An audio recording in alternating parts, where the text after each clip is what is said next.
10वीं अध्याय हम 25वीं वचन पढ़ेंगे। नीति वचन 10वीं अध्याय 25वीं वचन। और आप में से कोई भी अगर पढ़ सके तो पढ़ करके मुझे मदद करेगा तो अच्छा रहेगा। बवंडर निकल जाते हैं, जाते ही दुष्ट जन लोप हो जाता है, परंतु धर्मी सदा लो स्थिर है। आइए हम 1 मिनट प्रार्थना करते हैं। सर्वशक्तिमान पवित्र परमेश्वर, प्रभु आप महान है, अति श्रेष्ठ है, सृष्टिकर्ता है। ब्रह्मांड का सृष्टि आपने किया, मनुष्यों की सृष्टि आपने किया और इस ब्रह्मांड को आपने स्थिर रखा है और मनुष्यों को भी संसार में स्थिर रखा है। और उस महान परमेश्वर की सृष्टि होने के बावजूद हम इस संसार में जब जीवन बिताते हैं, कई बवंडर हमारे जीवन को घेरे हुए हैं, लेकिन प्रभु आप हमें स्थिर रखते हैं। आपका धन्यवाद और स्तुति हो। पढ़ा हुआ वचन के लिए धन्यवाद, ये आपकी ओर से है। इसलिए वेद की बातों को समझने के लिए और समझाने के लिए प्रभु आपकी ओर से पवित्र आत्मा की अगुवाई दीजिए, ताकि हम मिलकर के प्रभु इसमें से कुछ सीख करके आपका महिमा के लिए हम आगे बढ़ सकते हैं, क्योंकि आपके अनुग्रह के बिना हम कुछ भी नहीं कर सकता। जिस प्रकार प्रभु यीशु मसीह ने कहा, मुझे छोड़ करके आप कुछ नहीं कर सकते। इसके अनुसार हम जानते हैं प्रभु आप हमारे साथ है तो हम सब कुछ कर सकता है। सारे आशीषों के लिए प्रभु आपका धन्यवाद, प्रार्थना सुना धन्यवाद। सारे आदर महिमा स्तुति प्रशंसा आपको देते हुए छोटी सी प्रार्थना हमारे उद्धारकर्ता प्रभु यीशु मसीह के पवित्र नाम से मांगते, सुनो और ग्रहण कर पिता, आमीन। प्रभु को धन्यवाद हो। प्रार्थना के साथ आप लोग ही बैठिएगा, क्योंकि मैं भी कमजोर हूँ, मुझे बोलने के लिए भी ज्यादा सामर्थ्य नहीं, क्योंकि प्रभु आशीष तो दिया, चंगाई दिया, फिर भी मैं कमजोर हूँ। प्रार्थना के साथ बैठिए, हम कुछ बातें इसमें से देख सके। हमने पढ़ा बवंडर निगल जाते हैं, दुष्ट जन लोप हो जाते हैं, परंतु धर्मी सदा स्थिर रहते हैं। प्रभु का धन्यवाद हो। इस वचन को जब पढ़ा, मनन किया, कुछ बातें समझने के लिए मैंने कोशिश किया, तो मैंने कई हमारे मलयालम में मैंने पढ़ करके देखा, हिंदी में पढ़ करके देखा, इंग्लिश वर्जन भी मैं 2-3 वर्जन देखा, किंग जेम्स वर्जन देखा, अमेरिकन स्टैंडर्ड वर्जन देखा और वर्ल्ड इंग्लिश बाइबल वर्जन देखा। इन सारे में देखा तो कुछ फर्क मुझे देखने को मिला। तो किंग जेम्स में लिखता है, righteous is an everlasting foundation. मतलब कहने का मतलब धर्मी को एक एवरलास्टिंग अनंत काल की फाउंडेशन प्रभु ने दे रखा है। और हम अमेरिकन स्टैंडर्ड वर्जन में भी देखें तो ऐसे कैसे लिखा है, the righteous is an everlasting foundation. एक अच्छा फाउंडेशन परमेश्वर ने धर्मी को दे रखा है। और हम वर्ल्ड इंग्लिश बाइबल वर्जन में देखें तो वहां लिखा है, the righteous stand firm forever. वहां लिखा है धर्मी लोग सदा स्थिर रहेंगे। तो कहने का मतलब धर्मी स्थिर तो रहेंगे, लेकिन यहाँ लिखा है दुष्ट लोप हो जाते हैं। तो ये 2 प्रकार के लोगों के बारे में परमेश्वर का वचन हमें आज बताते हैं। कहने वाली संसार को परमेश्वर ने सृजा, मानव जाति को भी परमेश्वर ने सृजा, परमेश्वर की सन्मुख परमेश्वर का संतान होकर के परमेश्वर ने रखा। प्रत्येक मनुष्य का आवश्यकता जरूरत परमेश्वर पूरा करते हैं और मनुष्य भी परमेश्वर के अनुग्रह से उस वचन से स्थिर है। लेकिन कुछ लोग परमेश्वर की आज्ञा का पालन करते हैं, कुछ लोग परमेश्वर को इनकार करते हैं या परमेश्वर का संतान होने के अधिकार से वंचित है। तो ये दोनों ग्रुप इस संसार में आज देखने को मिलते हैं।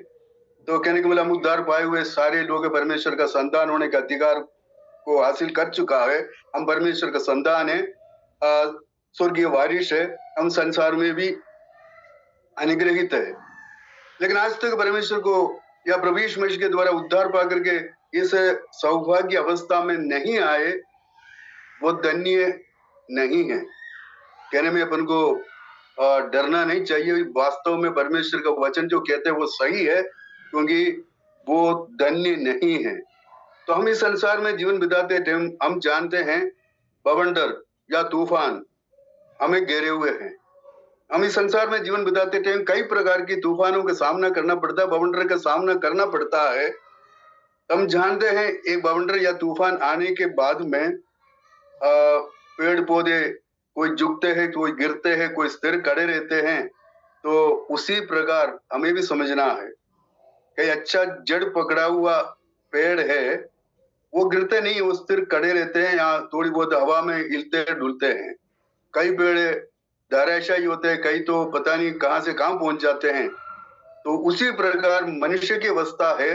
अगर परमेश्वर का संतान धर्मी दर्जा पाए हुए है, तो परमेश्वर के वचन या मैंने 2-3 वर्षन से आपको पढ़ करके सुनाया, उसके लिए एक अच्छा फाउंडेशन परमेश्वर ने दे रखी है, या वो हमेशा हमेशा अनंत काल तक स्थिर रहने वाला व्यक्ति है, या परमेश्वर का संतान है। तो ये एक धन्य अवस्था है। लेकिन ये अवस्था को हम पढ़ करके देखें, ये तो बुद्धिमान राजा शलोमोन अपना बुद्धि से नहीं, परमेश्वर ने दिया गया बुद्धि के आधार पर लिख करके हमें दिया।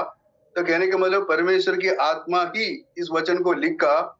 तो परमेश्वर इस वचन के जरिए भी कुछ उद्देश्य हमें देना चाहते हैं, हमें सिखाना चाहते हैं, क्योंकि परमेश्वर का भय रखना, परमेश्वर का साथ में जीवन बिताना, परमेश्वर की अगुवाई में रहना और आज्ञाकारी होना, और इन सारी बातें परमेश्वर धर्मी या परमेश्वर सबको कहते हैं, लेकिन कुछ लोग इस बात को मानते हैं और यीशु मसीह के जरिए धर्मी बनकर के उनका संतान होकर के जीवन भी बिताते हैं।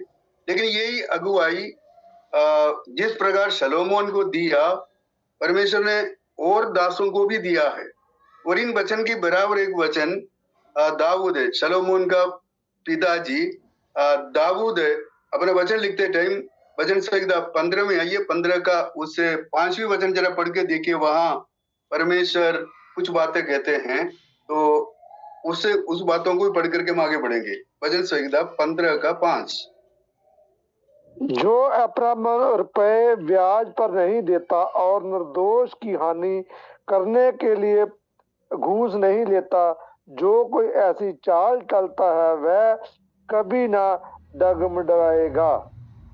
देखिए यहाँ पर 15वीं वचन संहिता हम शुरू से लेकर के आखिरी तक जो 5 वचन है, ये कौन धर्मी है, कौन परमेश्वर की उपस्थिति में स्थिर रहेगा, कौन परमेश्वर का तंबू में वास करेगा, कौन उस पवित्र पर्वत पर बसे रहेगा, इसका संबंध में परमेश्वर ने हमें दाऊद के जरिए भविष्यवाणी के रूप में हमें इस वचन को देख करके आशीषित किया। इसमें काफी बातें, इन बातों को आप लोग सब पढ़ते हैं, लेकिन उसके आखिरी वचन में आपके सामने रख करके ये कहना चाहता हूँ, वो निर्दोष की हानि करने के लिए घूस नहीं लेता। ऐसे व्यक्ति, अनेक कार्य ऊपर बोला है, 4 वचन में काफी बात बोला है, उसके आखिरी स्टेंस में आकर के कहते हैं, जो कोई ऐसा चाल चलता है वो कभी न डगमगाएगा। तो कहने का मतलब ऊपर 5 आयत बोला है, 5 आयत में बहुत कुछ बात लिखा हुआ है। उन सारे बातों को मानने वाला, ऐसे ही जीवन बिताने वाला कभी डगमगाएगा ही नहीं। डगमगाने का मतलब चाहे तूफान चले, चाहे आंधी चले, चाहे बवंडर चले, वो स्थिर रहेगा। जिस प्रकार हमने पढ़ा था, एक अच्छा फाउंडेशन उसके ऊपर मतलब रोपा गया है या उसके ऊपर बनाया हुआ है, वो कभी डगमगाने का या गिरने का या कहीं जाने का नहीं, वो स्थिर रहेगा। और ये ऊपर वाली वचन, मेरे पास समय नहीं है, इसलिए आप लोग ये पढ़ लीजिएगा, 1 से लेकर के 5 तक वचन, किस प्रकार जीवन बिताने वाला इस संसार में बवंडर का सामना कर सकता है और स्थिर रह सकता। तो प्रभु का धन्यवाद हो। साथ ही साथ मैं एक वचन और निकालना चाहता हूँ, दूसरी पत्रोस की पत्री, पहले अध्याय, उसके 10वें वचन। दूसरी पत्रोस की पत्री, उसकी पहले अध्याय, उसकी 10वें वचन। इस कारण हे भाइयों, अपने बुलाए जाने और चुने लिए जाने को सिद्ध करने का भली बात यत्न करते जाओ, क्योंकि यदि ऐसा करोगे तो कभी भी ठोकर ना खाओगे। प्रभु का धन्यवाद हो। यहाँ लिखा है इस कारण है भाइयों, अपने बुलाए जाने और चुन लिए जाने को सिद्ध करने का भली भांति यत्न करते जाओ, क्योंकि यदि ऐसा करोगे तो कभी भी ठोकर नहीं खाओगे। तो लेकिन इसके बाद में योर स्टार्टिंग जैसे हुआ इसलिए या इस कारण, किस कारण, ऊपर काफी वचन लिखा है, ऊपर काफी वचन लिखा है, उस वचन के आधार पर आप जीवन बिताओगे। तब हम कई बार एक वचन की आधा तोड़ करके के नाम से आशीष पाने की कोशिश करते हैं। आधा वचन, अधूरा वचन, उसका क्या है, उसका आगे के क्या, पीछे क्या है, किस संदर्भ में बोला, कब बोला, किसने किसके लिए बोला, ये कोई नहीं देखता है। एक वचन को पाया और उसको तोड़ मरोड़ा, उसका आधा वचन लेकर के हम कई बार आशीष पाने के लिए या कुछ बातें करने के लिए हम तैयार हो जाते हैं। लेकिन ये वचन 10वें वचन में उन्होंने कहा इस कारण, किस कारण, ताकि उसकी तीसरी वचन जरा पढ़ के देखिए वहां परमेश्वर क्या कहते हैं। क्योंकि उसकी ईश्वरीय सामर्थ्य ने सब कुछ जो जीवन और भक्ति से संबंध रखता है हमें उसी की पहचान के द्वारा दिया है। देखिए, प्रभु यीशु मसीह ने उनकी ईश्वरीय सामर्थ्य के द्वारा सब कुछ जो जीवन और भक्ति के संबंध में रखता, इस संसार में इस भवंडर का सामना करते हुए जीवन बिताने वाला प्रत्येक मनुष्य के लिए जीवन और भक्ति के संबंध में जो कुछ चाहिए वो सब कुछ प्रभु यीशु मसीह के सामर्थ्य के द्वारा हमें उसी की पहचान के द्वारा दिया है।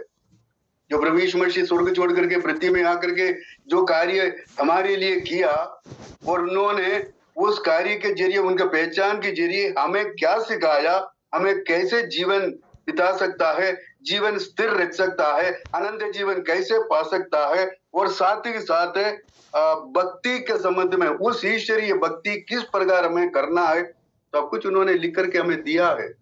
उन्होंने सब कुछ जीवन बिता करके, प्रकट करके, अपने जीवन बलि चढ़ा करके और हमें उद्धार दे करके उन्होंने उनकी सामर्थ्य के जरिए जो कुछ हमें जीवन के बारे में या भक्ति के बारे में सब कुछ बता दिया। अब बताने से कार्य पूरा थोड़ी हुआ, वो हमें पालन करने की आवश्यकता है।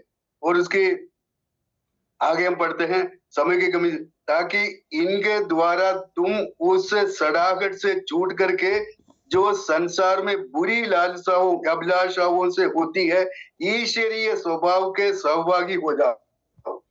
कहने के बाद परमेश्वर ने जीवन और भक्ति के संबंध में जो कुछ हमें दिया है, जो यीशु मसीह के पहचान के द्वारा हमें दिया है, उसी के द्वारा क्या करना है, यहाँ लिखा है, ताकि उसी के द्वारा इस सड़ाहट से छूटकर, संसार में होने वाला सारे सड़ाहट, कहने का मतलब परमेश्वर के इच्छा विरुद्ध जो कार्य करते हैं, उन सारे सड़ाहट से छूट करके जो संसार में बुरी अभिलाषाओं से होती है। हम इस संसार में जीवन बिताने वाले मनुष्य बुरी अभिलाषाओं को रख करके, सड़ाहट अपने जीवन में पैदा करके, परमेश्वर के सामने सुगंधित होकर के रहने वाला हम सड़ाहट में फंसते हुए जीवन बिता करके और उसे ईश्वरीय स्वभाव से अलग हो जाते हैं। लेकिन प्रभु यीशु मसीह के पहचान के द्वारा हमें उन्होंने ये सामर्थ्य दिया, उनके उद्धार के द्वारा हमें ये सामर्थ्य दिया, कैसे जीवन बिताना है और भक्ति कैसा करना है, इस बातों को सब कुछ उन्होंने बताने के बाद में हमें कहते हैं उसी के आधार पर तुम जियोगे। तो परमेश्वर हमें कहते हैं संसार के सड़ाहट से छूट करके हम ईश्वरीय स्वभाव रख करके ईश्वर के समान इस संसार में हम जीवन बिताएंगे। ये कितना श्रेष्ठ बात है। एक दिन हम परमेश्वर के प्रभु यीशु मसीह के समानता में बदल जाएंगे, वो तो बाद की बात है।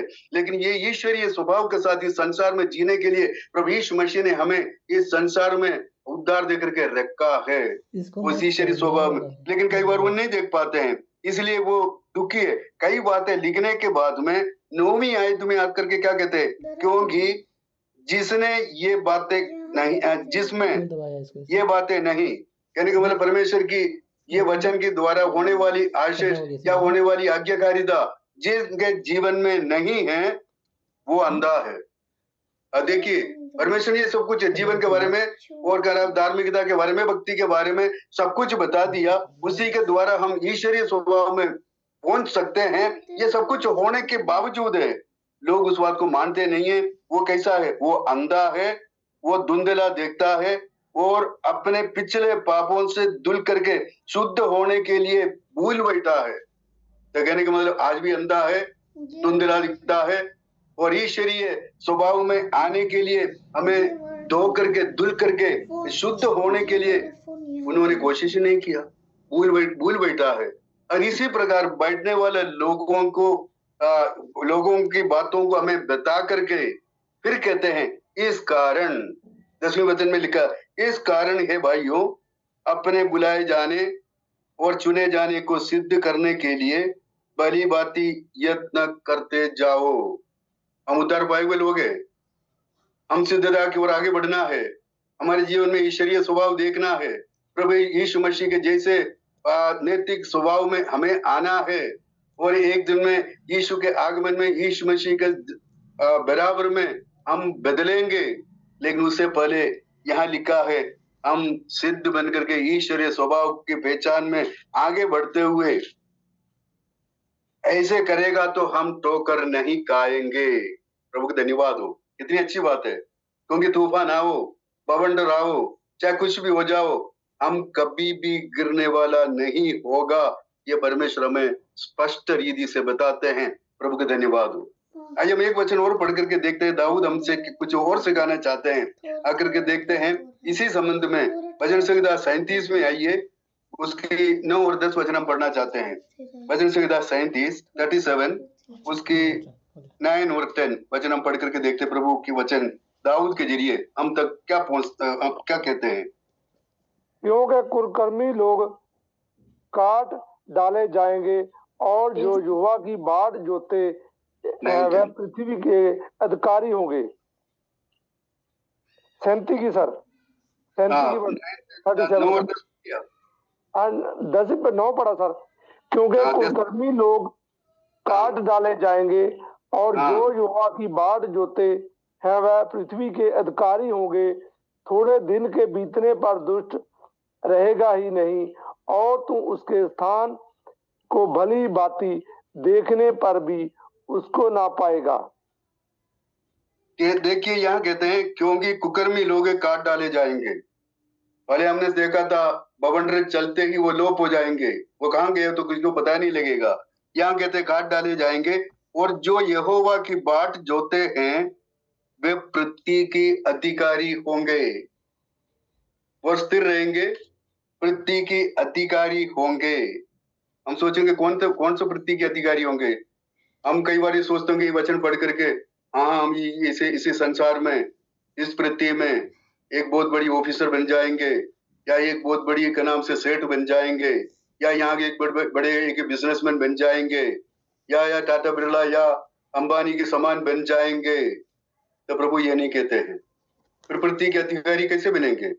हम इसका मतलब क्या है?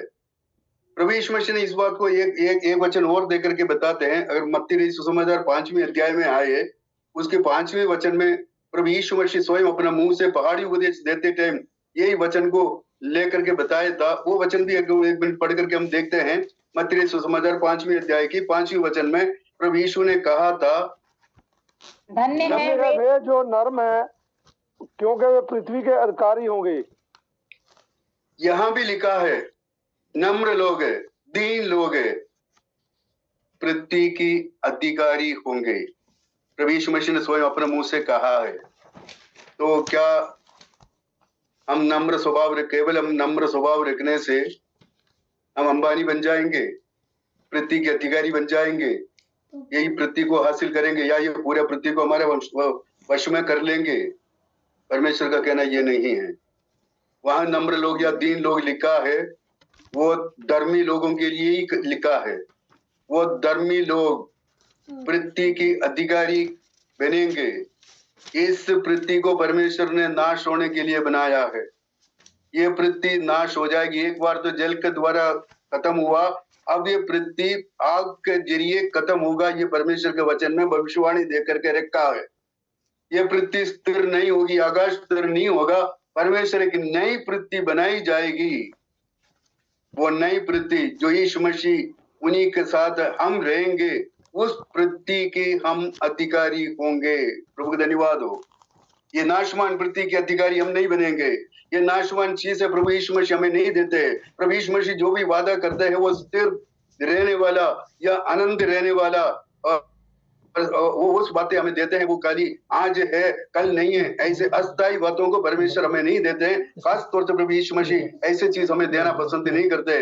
वो स्थायी चीज, स्थिर रहने वाली चीज, हमेशा हमेशा हमारे साथ वास करने वाली चीज हमें दे करके आशीषित करने के लिए वो सामर्थ्य है। तो कहने का मतलब एक नई पृथ्वी परमेश्वर बनाएंगे, उस पृथ्वी पर यीशु मसीह राजा होगा, वहां उस पृथ्वी की अधिकारी हम बनेंगे। प्रभु का धन्यवाद हो। हम धर्मी होकर के ये संसार में बवंडरों का सामना करते हुए अगर जीवन बिताना चाहे, हम स्थिर रहना चाहे, तो परमेश्वर का धन्यवाद हो। और वो परमेश्वर हमें पृथ्वी की अधिकारी आने वाले समय में यीशु मसीह के साथ शासन करने का उस नई पृथ्वी की अधिकारी बन करके हम आशीषित रहेंगे। हम बवंडर में नाश होने वाला आदमी या विश्वासी नहीं होंगे। लेकिन मेरा कहना यही है, दो प्रकार के लोगों के बारे में इस बवंडर को हमारे सामने करते हुए शलोमोन राजा ने इस बात को हमारे सामने रखा। मैंने उसका संबंधित कुछ बातें आपके सामने रखा, लेकिन प्रभु यीशु मसीह ने एक बात और हमारे सामने रखा, और किस प्रकार हम जीवन बिताने से ये आशीष का क्या आशीष, जो दुष्ट लोप हो जाते हैं लेकिन हम धर्मी स्थिर रहेंगे। कहने का मतलब हम कभी गिरने वाला नहीं होंगे। हमें कैसे जीवन बिताना है, आइए मेरे साथ मत्ती सुसमाचार में पहाड़ी उपदेश जब बंद कर रहे थे, पहाड़ी उपदेश है 5 और 6, 7, मत्ती सुसमाचार 5 और 6, 7 3 अध्याय में प्रभु यीशु मसीह पहाड़ी उपदेश देते देते देते जब उसकी 7वीं अध्याय आखिरी में आया, तो प्रभु यीशु मसीह ने एक बात और वहां कहा। उस बातों को पढ़ करके हम देखते हैं ये बवंडर किस प्रकार इस संसार में कार्य करते हैं, उसमें से कैसे हम बच सकते हैं। मेरे साथ निकाली मत्ती सुसमाचार 7वीं अध्याय 24 से लेकर के 27 तक वचन हम पढ़ करके देखते हैं प्रभु यीशु मसीह स्वयं अपने मुंह से क्या कहते हैं। इसलिए जो कोई मेरी ये बातें सुनकर उन्हें मानता है वह उस बुद्धिमान मनुष्य की नाई ठहरेगा जिसने अपना घर चट्टान पर बनाया, और में बरसा और बाढ़ आई और आंधी चली और उस घर पर टकरें लगी, परंतु वह नहीं गिरा क्योंकि उसकी नींव चट्टान पर डाली गई थी। परंतु जो कोई मेरी ये बातें सुनता है और उन पर नहीं चलता, वह उस निर्बुद्धि मनुष्य की नाई ठहरेगा जिसने अपना घर बालू पर बनाया, और में बरसा और बाढ़ आई और आंधियां चली और उस घर पर टकरें लगी और वह गिरकर सत्यानाश हो गया। प्रभु के धन्यवाद हो। प्रभु यीशु मसीह पहाड़ी उपदेश 5वीं अध्याय में प्रारंभ करते हुए हमने 5वें वचन पढ़ा। उस 5वीं अध्याय से प्रारंभ होकर के 7वीं अध्याय की आखिरी भाग में जो पहुंचा, तो उन्होंने आखिरी बात हमसे कुछ कहा। इतनी वचन में 2-3 चैप्टर पहाड़ी उपदेशों से आपके जीवन को भरा, और बढ़ने के बाद में आखिरी बात वो कहते हैं, इन वचनों को क्या किया, इसलिए जो कोई मेरे ये बातें सुन करके उनकी इन वचनों को सुन करके मानता है, वह बुद्धिमान मनुष्य के समान ठहरेगा जिसने अपना घर चट्टान पर बनाया। कहने का मतलब पहाड़ी उपदेश का 3 चैप्टर पढ़ा करके उसका आखिरी में आकर के प्रभु यीशु मसीह कहते हैं, मैंने इतनी बातें आपके सामने रखी, इन बातों को आपके जीवन में अपना करके परमेश्वर के सन्मुख अपने आप को समर्पित करते हुए उस बात को मानते हुए जीवन बिताने के लिए अगर आप चाहते हो, आप बुद्धिमान हैं। आप बुद्धिमान है तो आप भवन बनाएंगे, आपका भवन स्थिर रहेगा। ये क्या है, उस बुद्धिमान मनुष्य के समान ठहरेगा जिसने अपना घर चट्टान पर बनाया। प्रभु यीशु मसीह इस वचन कहने से पहले प्रभु यीशु मसीह उसे यरदन के किनारे पे और चलते हुए एक दृश्य देखा उन्होंने। यरदन की नदी ऐसे भरे हुए बहती है, क्योंकि बरसात के मौसम में, बारिश के मौसम में उसे यरदन की नदी इतनी जोरदार तरीके से बहते हैं, उसके किनारे पे बसे हुए लोगों की घर, काफी घर नष्ट होते हुए उन्होंने देखा है, गिरते हुए उन्होंने देखा है। देखने के बाद में वो अपने मन में रख करके उस बात लोग समझा है, उस बातों को लोगों ने देखा है, उसी प्रकार तुम्हारा मकान गिरेगा अगर मेरी बुद्धिमानी की बात, मैंने जो बातें आपको दिया उस वचन के आधार पर जियोगे। तुम बुद्धिमान है, तुम्हारी भवन गिरेगा नहीं। और भवन यहाँ शब्द इस्तेमाल किया, भवन अपने शरीर के लिए, अपने जीवन के लिए परमेश्वर ने इस्तेमाल किया, प्रभु ने इस्तेमाल किया। तो यहाँ तीन बातें हमें देखने के लिए यह मिला। उन्होंने कहा बुद्धिमान मनुष्य रहेगा जिसने अपना घर चट्टान पर बनाया, और क्या क्या हुआ, मैं बरसा, बाढ़ें आई, आंधियां चली और उस घर से टकराई, फिर भी वो नहीं गिरा। यह तीन कार्य हुआ, क्योंकि उन्होंने भवन तो बना लिया, चट्टान पर भवन बनाया, और वहां मैं बरसा और बाढ़ें आई और आंधियां चली। तीन बातें। इस संसार में हम जीवन बिताते टाइम हमें गिराने का तीन शक्ति है, शरीर, संसार और शैतान। शरीर, संसार, शैतान, तीन शक्ति हमें इस संसार में गिरा करके नष्ट करना चाहते हैं। और वो तीनों बातें यहाँ लिखी है। एक मैं बरसा हमारे शरीर की बात है, और यहाँ बाढ़ें आई संसार की बात है, और आंधियां चली ये शैतान की आंधी। ये तीनों मिलकर के हमें तबाह करना चाहते हैं। लेकिन हमारा फाउंडेशन जो चट्टान है, वो चट्टान प्रभु यीशु मसीह है। उसी के ऊपर अगर हमने मकान बनाया, मकान का मतलब हमारा जीवन, उसी चट्टान के ऊपर हमारा जीवन बनाया। कहने के बाद प्रभु यीशु मसीह ने जो पहाड़ी उपदेश में दिया गया, 3 चैप्टर में दिया गया उपदेश के आधार पर हम हमारे जीवन को सुधारते हैं, उद्धार पाते हैं, उस महिमा के लिए जीते हैं। तो चाहे संसार की कोई भी ताकत, कोई भी बवंडर, कोई भी आंधी, कोई भी तूफान, कोई भी बारिश, कोई भी बाढ़े हमें गिरा नहीं सकता। प्रभु का धन्यवाद हो। लेकिन अगले पद में क्या लिखा है, हम अगले पद में देखते हैं, 26वें पद में, परंतु जो कोई मेरी बातें नहीं सुनता, उन पर नहीं चलता, वह निर्बुद्धि मनुष्यों के समान ठहरेगा, जिसे अपना घर बालू पर बनाया, और मैं बरसा, बाढ़ें आई और नदी आंधियां चली और उसका घर उस घर से टकराई और गिर करके सत्यानाश हो गया। तो कहने के मतलब प्रभु यीशु मसीह के वचनों को नहीं सुनता, उनकी आज्ञा का पालन नहीं करता, बुद्धिमानी के समान कार्य नहीं करता, तो उनका जीवन या उनका भवन लिखा है, लेकिन उनका भवन का मतलब है हम जो विश्वास नहीं करने वाले लोग हैं, इस संसार के अंदर जीवन बिता करके बालू में, उस रेत में घर बनाने वालों के समान है।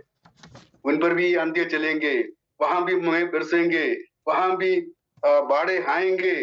लेकिन जिस प्रकार उस यरदन के किनारे पर बने हुए कच्चे मकान गिरते हुए, धाराशायी होते हुए प्रभु यीशु मसीह ने भी देखा, मनुष्यों ने भी देखा, उसी प्रकार इस संसार में भी गिरेंगे। लेकिन बुद्धिमान प्रभु यीशु मसीह के जैसे उन्हीं के ऊपर या उन्हीं के आदेशों के ऊपर, उनकी आज्ञा के ऊपर, उनकी वचन के ऊपर कार्य करते हुए जीवन बिताने वाला मनुष्य कभी भी गिरेगा नहीं।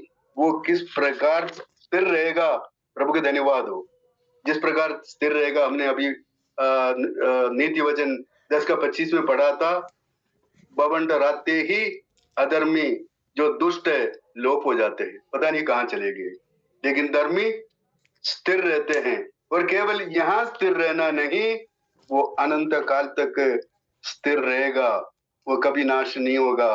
प्रभु के धन्यवाद हो। और इस बात को प्रमाणित करने के लिए वो चट्टान, जिस चट्टान पर हमने मकान बनाया, जिस चट्टान को हमने हमारे सामने रखा, वो चट्टान कौन है, ये कई बार हम भूल जाते हैं। वो चट्टान कौन है, जरा निकाल के देखिए। पहले कुरिन्थियों की पत्री 10वीं अध्याय उसके 4था वचन में एक चट्टान के बारे में प्रेरित पौलुस कहते हैं, वो चट्टान जो हमारा भवन बनाने का, हमारे जीवन को सुधारने का, हमारे जीवन को उसके ऊपर ठहराने का, उसी के ऊपर रोपने का समय है। हम देखिए वो चट्टान कौन है, उस चट्टान को मानिए, जानिए। पहले कुरिन्थियों की पत्री 10वीं अध्याय 4 वचन पढ़िए। और सब ने एक ही आत्मा जल पिया क्योंकि वे उस आत्मा चट्टान से पीते थे जो उनके साथ चलती थी, और वह चट्टान मसीह था। हाँ बेटा, ये ऐसे लिखा है, और सबने एक ही आत्मिक जल पिया क्योंकि वे उस आत्मिक चट्टान से पीते थे जो उसके साथ साथ चलती थी, और वो चट्टान मसीह था। अब बताइए, प्रभु यीशु मसीह जो चट्टान है, उस चट्टान से, उस रेगिस्तान में यात्रा करने वाला, मिस्रैम से छुटकारा पाकर के आए हुए मसीहों को पीने का सौभाग्य परमेश्वर ने दिया। उस रेगिस्तान में पानी नहीं था, वो पानी के लिए चिल्ला रहे थे। वहां पर प्रभु यीशु मसीह ने मार्ग खोला, चट्टान के ऊपर मारने के लिए कहा, चट्टान को मारा, वहां से पानी निकला। उस पानी से सब कुछ, सब लोग पी करके तृप्त हुआ। लेकिन बाद में क्या हुआ? पिए हुए सारे लोग जीवित नहीं रहा। पिए हुए लोग सारे के सारे उस रेगिस्तान के अंदर मर मिटा, क्योंकि उन पर विश्वास नहीं था। पानी जरूर पिया, उनका प्यास जरूर बुझाया, लेकिन जवान सारे लोग वहां मिट गया। केवल 2 ही व्यक्ति कनान देश देख पाया, कालेब और यहोशू को छोड़ करके। उस जमाने में वहां से निकले हुए जवान लोगों में से कोई भी वहां नहीं पहुंच पाया। एक नई पीढ़ी उस रेगिस्तान में तैयार हुआ, वो नई पीढ़ी वहां पहुंच पाई। कहने का मतलब, परमेश्वर की आज्ञा के अनुसार उस लाल समुद्र पार करते हुए रेगिस्तान में परमेश्वर स्वर्ग से उसे मन्ना बरसा करके उनको तृप्त करते हुए चट्टान से पानी पिला करके आगे ले गया। लेकिन वो लोग उस चट्टान को भूल गया, उस महान परमेश्वर को भूल गया, जिस परमेश्वर ने उनको मिस्र से गुलामी में से छुड़ा करके कनान देश की वायदा किया। उस यात्रा में वो लोग सब भूल गया। हमें याद रखना है, हम भी इसे यात्रा में आगे बढ़ते थे। हमने भी प्रभु यीशु मसीह के द्वारा उद्धार पाया, बपतिस्मा लिया, हम परमेश्वर के वचन के आधार पर जीवन बिता रहे। कई बार हम आगे बढ़ करके इस अनुग्रह के आधार पर नहीं चलेगा तो हो सकता है बवंडर में गिर जाओगे। लेकिन यहाँ काफी लोग उस रेगिस्तान के अंदर मर मिटा, लेकिन आगे नहीं बढ़ पाए। इसलिए हमें इस बात को दृष्टांत के ऊपर हो करके प्रेरित पौलुस ने लिख करके बताया, और आप इन बातों को मानते हैं, उस चट्टान को जानते हैं। उस चट्टान कितना स्थिर रहने वाला चट्टान है, और उस चट्टान से जो पानी निकला वो प्रभु यीशु मसीह की आज्ञा से निकला।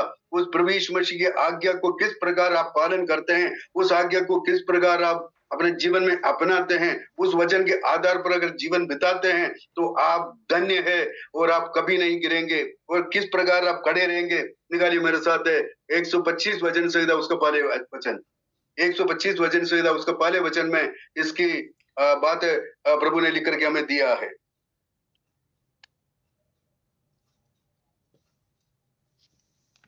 निकालिए 125 वचन संहिता उसकी पहला वचन।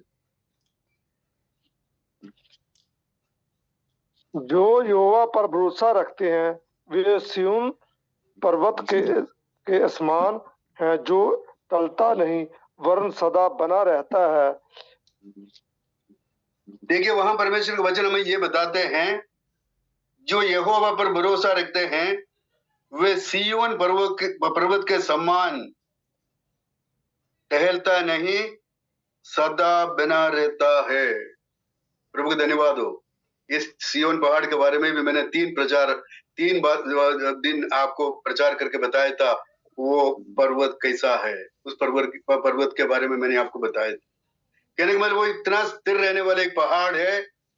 वो कोई तूफान, कोई बवंडर, कोई भी बारिश, कोई भी बाढ़, चाहे कुछ भी तूफान न चले तो वो नहीं गिरेगा, वो स्थिर रहेगा। तो उसी के समर्थन में प्रभु परमेश्वर ने वचन हमें दिया, जो यहोवा पर भरोसा रखता है, जो प्रभु यीशु मसीह के द्वारा उद्धार पाया हुआ है, प्रभु यीशु मसीह के वचन को ग्रहण करता है, प्रभु यीशु मसीह के वचन को अपने जीवन में अपनाता है, उसी के आधार पर चलते हैं, प्रभु की आज्ञाकारिता हमारे जीवन में है, तो कोई तूफान से डरने की जरूरत नहीं, क्योंकि हम सदैव स्थिर रहेंगे, गिरेंगे नहीं, कुछ हमें डगमगाने का अवसर नहीं, सामर्थ्य होकर के आगे बढ़ेंगे। प्रभु के धन्यवाद हो, क्योंकि इस संसार हमें मालूम है डगमगाने वाले एक संसार में हम जीवन बिता रहे हैं। यह संसार डगमगाने वाला संसार है और यहाँ पे काफी चैलेंजेस, काफी चुनौतियों का सामना हमें करना पड़ता है। साथ ही साथ काफी टेम्पटेशन, कई परीक्षाओं को, फर्कों को हमें सामना करना पड़ता है और साथ ही साथ कई रुकावटें हमारे जीवन में आएंगी। कहने का मतलब ये संसार हमारे योग्य नहीं, ये संसार एक क्या कहते हैं झूलने वाला एक शय की अवस्था में स्थिर है, ये कभी भी गिर सकता है, नाश हो सकता है। इसमें हमें काफी चुनौतियों का सामना करना पड़ता है, कभी कई परीक्षाओं का सामना करना पड़ता है और कई ऑब्स्टेकल्स, कई टेम्पटेशन, कई ऑब्स्टेकल्स, कई रुकावटें हमारे जीवन में आ सकता है। इन सब को पार करने के लिए एक सामर्थ्य परमेश्वर है। वो परमेश्वर का वचन पालन करने वालों को परमेश्वर सदा साथ रह करके मदद करेगा, वो कभी डगमगाएगा नहीं, हमेशा स्थिर रहेगा। परमेश्वर का धन्यवाद हो। आइए एक वचन और पढ़ करके हम आगे बढ़ते हैं। पहले यूहन्ना की पत्री 2 अध्याय उसके 17वें वचन पढ़िए। पहले यूहन्ना की पत्री 2 अध्याय उसके 17वें वचन जल्दी से पढ़िए, मैं समाप्त कर रहा हूँ, समय खत्म हुआ। पहले यूहन्ना की पत्री 2 अध्याय 17वें वचन।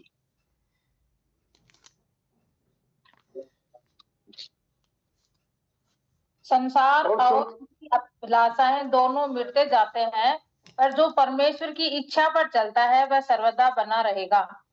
देखिए यहाँ लिखा है संसार और उसकी अभिलाषाएं दोनों मिटते जाते हैं। संसार और उसकी अभिलाषाएं हैं। हम इस संसार में जीवन बिताते हैं ना, हम संसार के ऊपर अभिलाषाएं रखते हैं, हमारी सारी इच्छाएं संसार के ऊपर है। संसार से हमें बहुत कुछ उम्मीद करते हैं, ही नहीं है। चलो और यहाँ ऐशो आराम के साथ जीवन बिताओ और सारे संसार की खुशियां अपने जीवन में पाओ और आनंद के साथ, खुशी के साथ जीवन बिताओ, ये हमारी इच्छा है। ये इच्छा रखते हुए हर एक विश्वासी आगे बढ़ते हैं, दौड़ते हैं। इस संसार में अगर थोड़ी सी कमी घटी होते हैं, वो रोते हैं, वो सोचते हैं हमारे जीवन में ऐसे क्यों नहीं है, हमारा मकान छोटा है, हमारा कार छोटा है, हमारी सारी सुविधा कम है, हम इस संसार में निराशित है। लेकिन आपने यहाँ सुना क्या बोला है? संसार और संसार की अभिलाषाएं, संसार और संसार की अभिलाषाएं दोनों मिटते जाते हैं। ये संसार में बनाने वाले मकान स्थिर रहेगा, यहाँ का कार लोरी कुछ नहीं स्थिर रहेगा, यहाँ की जो भी हम इकट्ठा करते हैं यहाँ स्थिर नहीं रहेगा। और फिर आगे क्या लिखा है? पर जो परमेश्वर की इच्छा पर चलता है वह सदा सर्वदा बना रहेगा। बना रहने वाली एक ही बात है, परमेश्वर का राज्य और परमेश्वर। और हमें परमेश्वर चाहिए या इस संसार चाहिए, ये दोनों को एक बार तुलना करते हुए देखिए। हम उस परमेश्वर को चाहने वाला है तो परमेश्वर का वचन की पालन, उनकी आज्ञाकारिता, उनके वचन को हमारे जीवन में अपनाना, उनकी इच्छा के अनुसार आगे बढ़ना और उनकी स्वरूप में, ईश्वरीय स्वरूप में बदलना और ईश्वरीय स्वरूप में स्वभाव रखते हुए उनकी नैतिक, प्रभु यीशु मसीह के नैतिक स्वभावों को हमारे जीवन में उतारना, उसी के आधार पर जीना और आगे बढ़ना। अगर ऐसे जीवन बिताए तो यहाँ लिखा है परमेश्वर की इच्छा पर चलने वाला वो सर्वदा बना रहेगा। चाहे जो तूफान आने दीजिए, कोई बवंडर आने दीजिए, आंधी बरसने दीजिए और यहाँ बारिश बरसने दीजिए, बाढ़ आने दीजिए, कितना भी मुसीबतें आने दीजिए, मेरे और आपके जीवन में दिन प्रतिदिन कई तूफान आते हैं। मैं ये बोलने वाला, मैं खुद ही 10 दिनों से परेशान था, लेकिन मैं निराश नहीं था, क्योंकि मुझे पता था कि आंधी तूफान मुझे नहीं गिरा सकता, क्योंकि मैं जिस पर आस्था रखा है, मैंने जिस पर विश्वास किया है, मैं जानता हूं वो मुझे पार करने के लिए, आगे बढ़ाने के लिए, उनके आगमन तक स्थिर रखने के लिए वो सामर्थ्य है। मैं कभी निराशित नहीं था। तो इसलिए और संसार पर विश्वास करने वाला, संसार की बातों के पीछे चलने वाला सब निराशित होंगे, गिरेंगे, डरेंगे और बवंडर आते ही पता नहीं कहां चले गए, मिट गए। लेकिन धर्मी सदैव स्थिर रहेगा। यहाँ भी यही कहा, परमेश्वर की इच्छा पर चलने वाला सर्वदा बना रहेगा। उसके लिए परमेश्वर को जानना पड़ेगा। एक वचन और पढ़कर मैं समाप्त करना चाहता हूँ। आइए हम यूहन्ना सुसमाचार 17वें अध्याय में आइए। प्रभु यीशु मसीह की महायाजकीय प्रार्थना। प्रभु यीशु मसीह की महायाजकीय प्रार्थना में प्रभु यीशु मसीह को जानने के लिए हमसे कहा है। वो वचन पढ़ करके मैं समाप्त करना चाहता हूँ। निकालिए मेरे साथ है यूहन्ना सुसमाचार 17वें अध्याय, प्रभु यीशु मसीह की महायाजकीय प्रार्थना। उसमें तीसरी आयत में प्रभु यीशु मसीह ने कुछ बात कहा है। उस बात क्या है और बात को समझ करके हम इस बात को हम समाप्त करेंगे। निकालिए 17वें अध्याय। और अनंत जीवन वह है कि वे तुझे अवैध सच्चे परमेश्वर को और यीशु मसीह को जिसे तूने भेजा है जाने। देखिए यहाँ पर लिखा है, और अनंत जीवन ये है कि वे तुझे एकमात्र सच्चे परमेश्वर को और यीशु मसीह को जिसे तूने भेजा है जाने। यहाँ प्रभु यीशु मसीह ने पिता परमेश्वर के साथ प्रार्थना करते समय यहाँ तीन प्रकार की प्रार्थना है इस महायाजकीय प्रार्थना में, स्वयं के लिए और चेलों के लिए और विश्वासियों के लिए। तीन प्रकार की प्रार्थना उन्होंने एक से लेकर के इस आखिरी वचन तक है, 26वीं वचन है, 26 वचन तक है, तीन प्रकार की प्रार्थना महायाजकीय प्रार्थना किया। वो स्वयं के लिए प्रार्थना करते समय कई बातें उन्होंने सामने रखा और उन्होंने संसार को या अपने चेलों को ये बताया, क्योंकि अनंत जीवन ये है जो एकमात्र सच्चे परमेश्वर को जाने और उनके द्वारा भेजे गए प्रभु यीशु मसीह को जाने और विश्वास करें। और जानने का मतलब ये नहीं है खाली हमने सुना है। जानने का मतलब उन्होंने जो कुछ आपसे कहा, जो कुछ हमसे कहा, उस बात को माने, अंगीकार कर ले और वो अपने जीवन में अपना है, उसी के समानता में बदले और उनकी आधार पर जीवन बिताए हुए नैतिक स्वभाव हमारे जीवन में रखे, यीशु मसीह के नैतिक स्वभावों को हमारे जीवन में उतारे और उन्हीं की स्वभाव जैसे स्वभाव हमारे जीवन में। और फिलिपियों की पत्री 2 अध्याय में भी 5वें वचन में ये लिखा हुआ है, यीशु मसीह का स्वभाव तुम्हारे जीवन में भी हो। तो फिर भी यीशु मसीह का स्वभाव हमारे जीवन में हो और यीशु मसीह का स्वभाव के साथ साथ ईश्वरीय स्वभाव, उनकी नैतिक स्वभाव हमारे जीवन में उतारते हुए आगे बढ़ेगा तो हम अनंत जीवन पाने के लिए सामर्थ्य है। अनंत जीवन हमारा है और हम आज नहीं, इस संसार में आज से लेकर के अनंत काल तक हम स्थिर रहने वाले, कोई हम गिर नहीं सकता। प्रभु का धन्यवाद हो। आइए इन वचन के आधार पर, आज सुने हुए वचन के आधार पर हम अपने जीवन को जरा परख करके देखें वो परमेश्वर किस प्रकार हमारे जीवन को चला रहे। क्या हम उस परमेश्वर के सामने अपने आप को समर्पित है और हम उसी के आधार पर जीवन बिताते हैं? अगर नहीं है, आज से हमारे जीवन को बदलिए। आज से हम परमेश्वर की वचन को स्वीकार कीजिए, उद्धार पाइए और उद्धार में बने रहिए। ऐसे नहीं एक बार स्वीकार किया उसे चट्टान में से पानी पीने वाला सब वहीं ढेर हो गया, ऐसे नहीं। हम उद्धार पा करके उस उद्धार को बनाए रखिए और स्थिर रहिए और प्रभु यीशु मसीह के नैतिक स्वभावों को अपनाइए और उन्हीं की स्वभाव के आधार पर जीवन बिताइए। ऐसे आगे बढ़ करके हम सब धन्य होने के लिए प्रभु यीशु मसीह इस वचन के जरिए हम सबको मदद करे, आशीषित करे, अनुग्रहित करे। उस महान आशीष में बने रहते हुए जीवन बिताने के लिए प्रभु यीशु मसीह हम सबको मदद करे। प्रभु परमेश्वर का पवित्र नाम की स्तुति और वंदना।